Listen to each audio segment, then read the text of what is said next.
かすみみたまの現世現代チャンネル。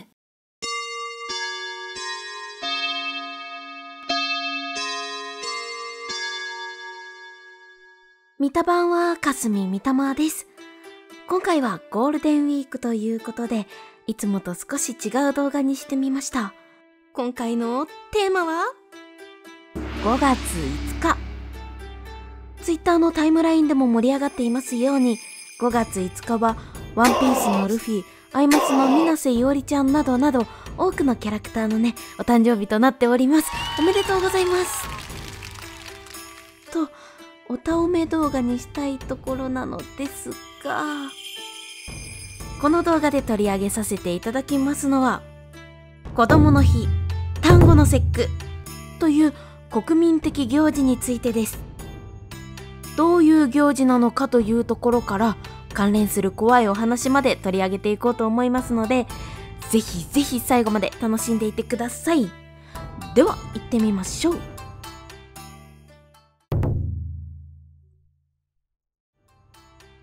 子供の日は1948年7月20日、端午の節句である5月5日に制定された祝日です。女の子の節句であるひな祭りが3月3日、男の子の節句の子供の日は5月5日と、どちらも奇数月、そして月と同じ数字の日が選ばれています。この子供の日、子供の人格を重んじ、子供の幸福を図るとともに、母に感謝するお休みの日とされています。ここでワンポイント。子供の日の子供がひらがななのは、制定当時漢字で書いた子供の友の字がお供え物、お供えするなどを連想させ差別的であるという理由からひらがなになりました。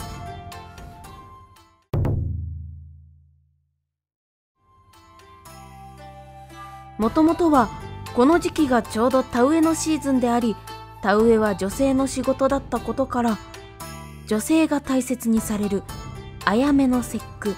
女の人の節句でした。それがどうして男の子の節句になったのか。時代が武士のものになるにつれ変化したと言われています。端午の節句に欠かせない菖蒲が武を重んじるという意味の菖蒲と読みが同じなこと、菖蒲の葉の形が剣を連想させることから、男の子のお祭りに変わっていき、男の子が強くたくましく育つことを願う行事として定着しました。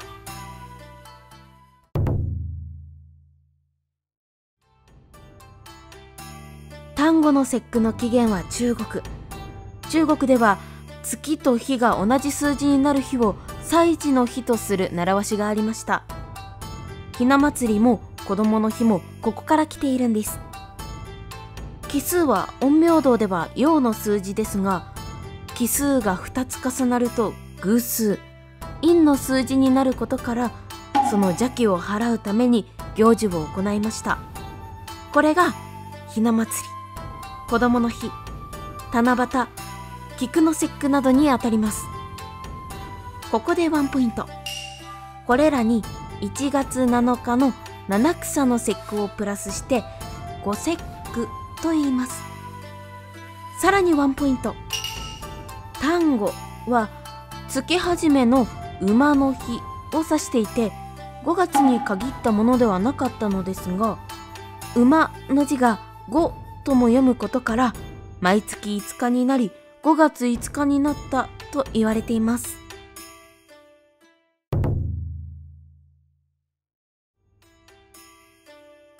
その1、柏餅、ちまきを食べる。端午の節句に柏餅を食べる風習は江戸時代に日本で生まれました。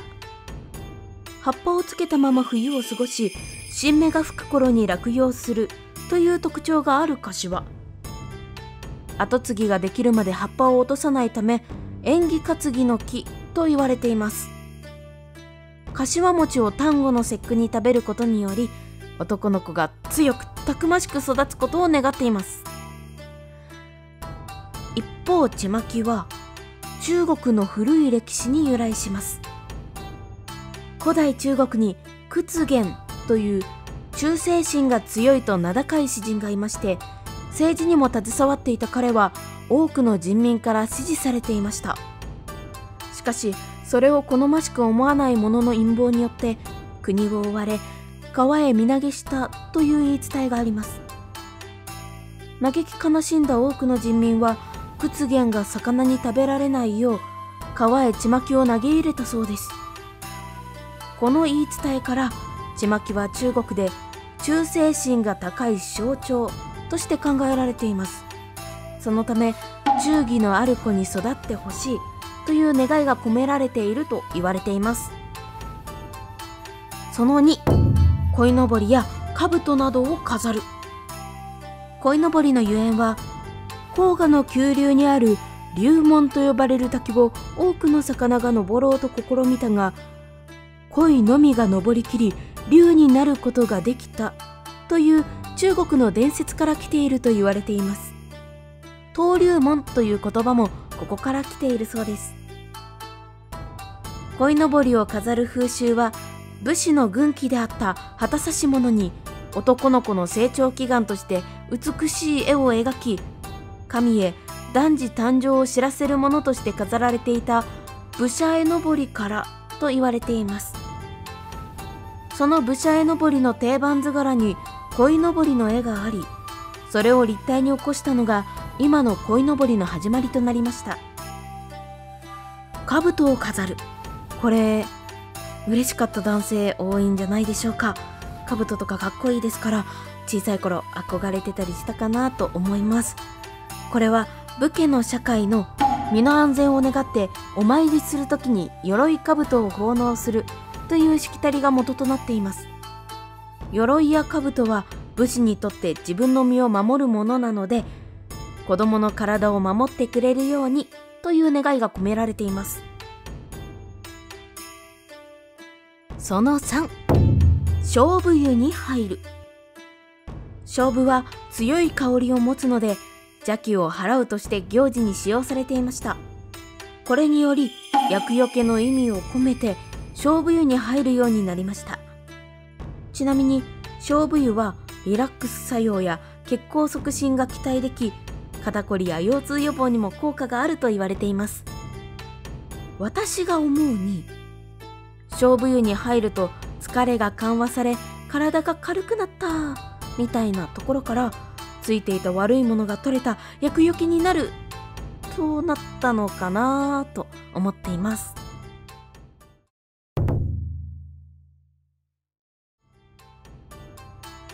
ここまでで端午の節句と菖蒲の関係が強いことが分かりましたね。そんな菖蒲が登場する怖い昔話をご紹介します。食わず女房というお話。その昔、ある男が財産はある程度持っているのに、嫁をもらえば食いぶちが増えるという理由で結婚せず、飯を食わずよく働いてくれる者がいれば嫁に迎えてもいいと言っていました。するとその望み通り、全くご飯を食べないにもかかわらず働き者の女性が現れ、その男に嫁ぎます。しかしその後、お米をはじめとした食料の減りが早くなります。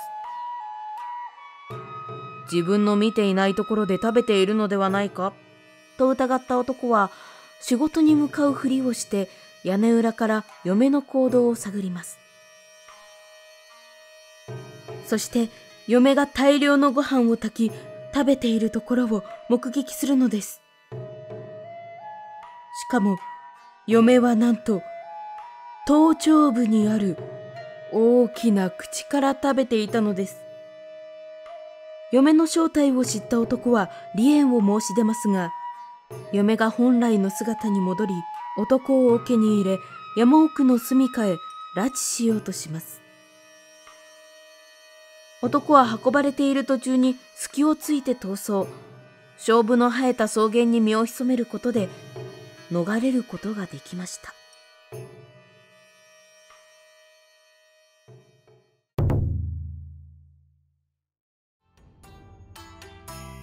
というわけで今回は5月5日子供の日、端午の節句について調べてみました。いかがでしたか？怖い昔話とか怪談にまつわる伝承とか調べてみるの楽しいなぁと思いましたね。日本の文化の勉強にもなりますし。とりあえず私は勝負に気をつけて、今夜の霊界のお仕事は鯉のぼりの飾ってあるお家を避けて行おうと思います。今回ご紹介したものは諸説ありますので、興味を持っていただけましたら皆さんも調べてみてくださいね。ではでは今回はこの辺りで。おつみたでした。最後までご視聴いただき本当にありがとうございます。チャンネル登録がお済みでない方はぜひぜひこの機会にしていていただけると幸いです。ではまた次の動画であなたとお会いできますように。かすみみたまでした。バイバーイ。